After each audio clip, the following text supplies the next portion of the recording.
Assalamualaikum warahmatullahi wabarakatuh. Jadi pada kesempatan ini saya akan menjelaskan tentang gum santan. Nah, apa sih gum santan itu? Sebelumnya perkenalkan, nama saya Sulfi dari kelompok 6, NIM G031171317. Saya dari kelas aplikasi bioteknologi pangan A. Nah, apa sih gum santan itu? Jadi, gum santan ini merupakan polisakarida ekstraseluler dari hasil sekresi dari bakteri Xanthomonas champetris. Gum santan diproduksi melalui proses fermentasi dari kultur murni bakteri pada kondisi anaerob. Nah, kemudian di sini kita akan membahas beberapa hal mengenai gum santan.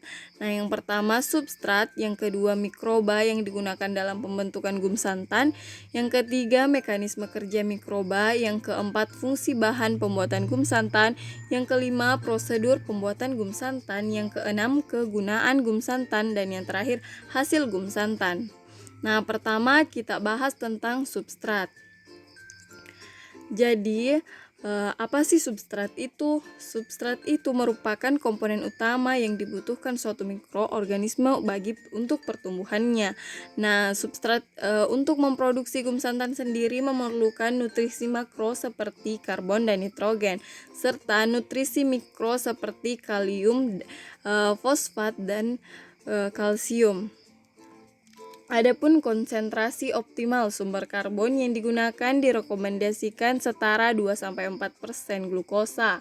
Konsentrasi substrat yang lebih tinggi dapat menghambat pertumbuhan bakteri Xanthomonas champetris.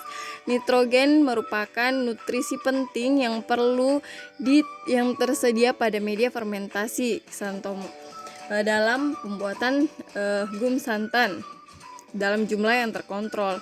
Sumber nitrogen yang tersedia digunakan untuk produksi enzim pada fase pertumbuhan sel bakteri selama proses fermentasi. Ketersediaan sumber nitrogen yang terlalu tinggi tidak dipergunakan dalam fase produksi gum santan. Nah, ini beberapa contoh yang saya tampilkan, contoh substrat yang dapat digunakan seperti tepung tapioka dan tepung maizena, serta beberapa bahan lainnya yang dapat digunakan dan tentunya memiliki kandungan yang dibutuhkan oleh mikroba untuk bertumbuh. Nah, kemudian kita masuk ke pembahasan kedua, yaitu mikroba yang digunakan pada pembuatan gum santan. Jadi, mikroba yang digunakan pada pembuatan gum santan itu yaitu bakteri dari genus Xanthomonas. Contohnya yaitu Xanthomonas champetris dan Xanthomonas pelargoni. Nah, Xanthomonas champetris ini banyak ditemukan di kubis yang telah membusuk, kemudian diisolasi dan ditumbuhkan pada media. Nah, Xanthomonas champetris ini tumbuh dalam media yang kaya nitrogen, di mana konsentrasi biomasa dibatasi oleh sumber nitrogen dan produksi santan diatur oleh karbon. Bakteri Xanthomonas champetris ini mampu mengkonversi gula menjadi gum santan maksimal sebesar 87,5%. Nah, Xanthomonas ini merupakan bakteri yang berbentuk batang dengan kedua ujungnya itu membulat, berbentuk pendek dan panjang berkisar antara 0,7 sampai 2,0 mikron dan lebarnya antara 0,4 sampai 0,7 mikron. Kemudian dia memiliki satu flagela tanpa sporak.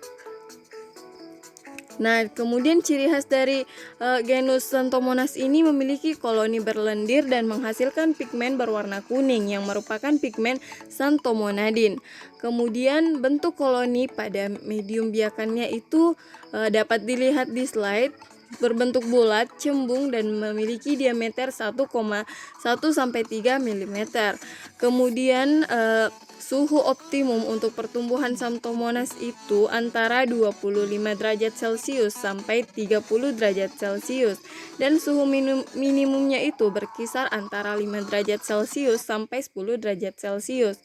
Nah, suhu pertumbuhan awal untuk Xanthomonas ini itu 20 derajat Celcius pada suspensi yang agak encer. Nah, kemudian derajat keasamannya yaitu 6,2 sampai 6,4.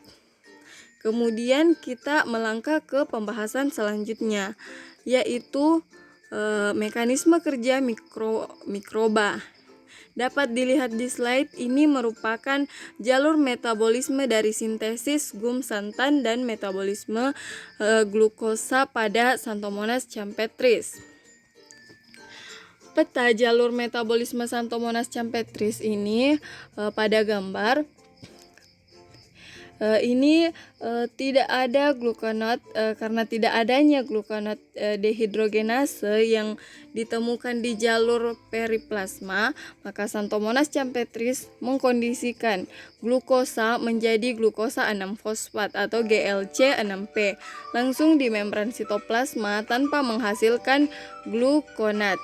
Nah, kemudian kita lihat ini gambar ini merupakan jalur metabolisme sederhana dari sintesis gum santan pada Xanthomonas champetris. Pada gambar kedua ini menunjukkan jalur biosintesis yang rumit, dibagi menjadi 7 tahapan yang lebih sederhana. Yang pertama, tingkat serapan glukosa, dapat lihat kodenya yaitu Vs. Menentukan pengangkutan glukosa ke dalam sel dan fosforilasi menjadi glukosa 6-fosfat. Fluks yang terlibat dalam sintesis gum santan dapat dikategorikan ke dalam rangkaian sekuensial nukleotida gula yang ditransformasikan dari glukosa 6-fosfat dengan kode V1 yang dapat dilihat di slide, dan sintesis polimer gum santan NP dapat dilihat di slide.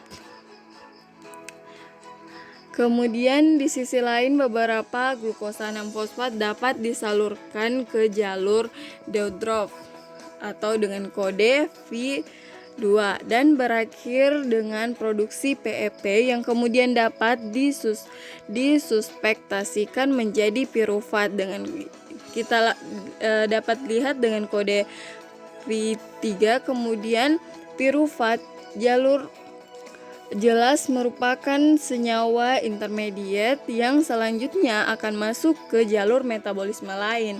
Keseimbangan dapat diatur di sekitar metabolit ini. Pirufat diubah menjadi asetil-CoA yang siap memasuki siklus TCA.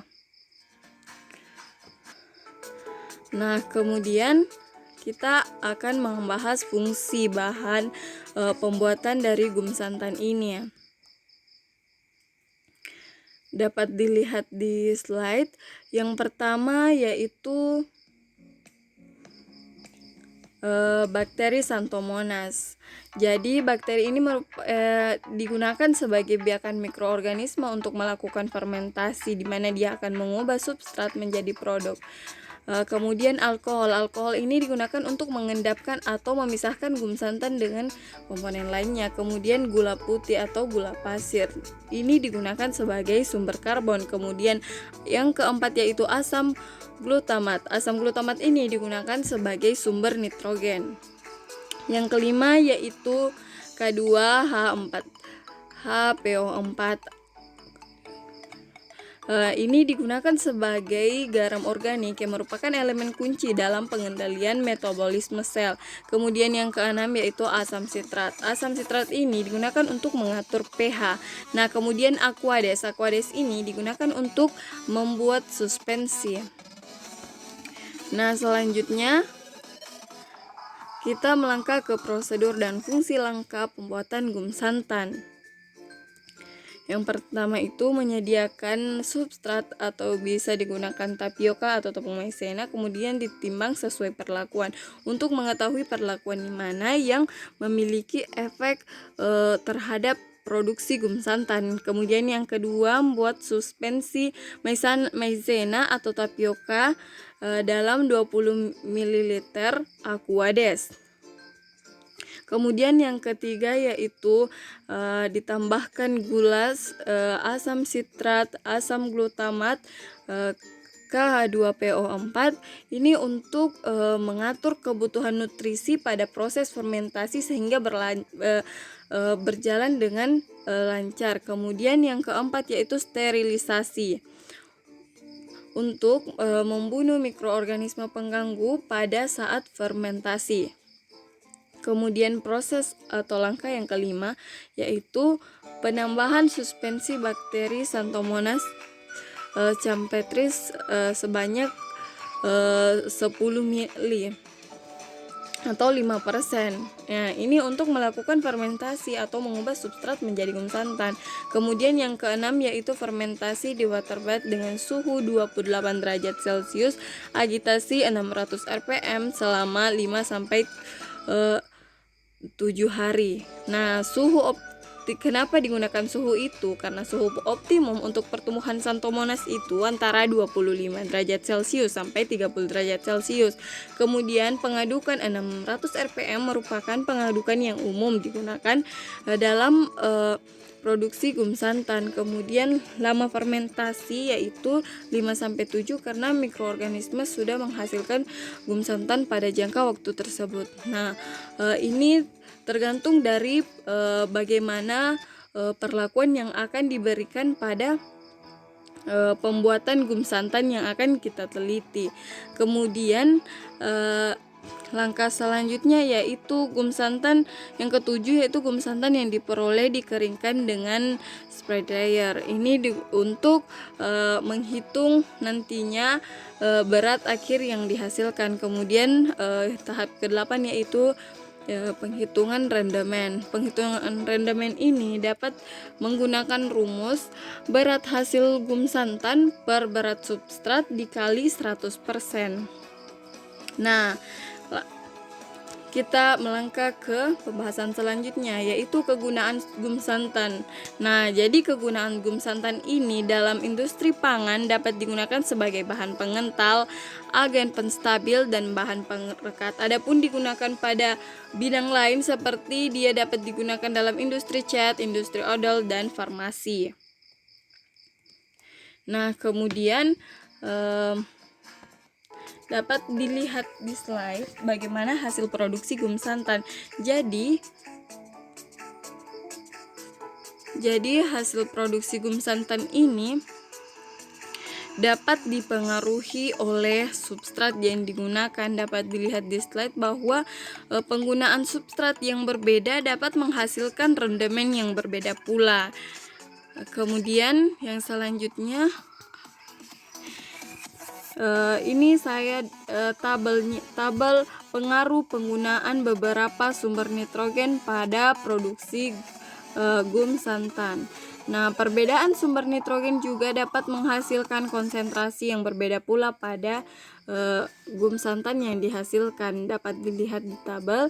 Kemudian yang terakhir yaitu viskositas. Nah, viskositas ini merupakan sifat fisik gum santan yang paling penting dan mudah diukur secara langsung.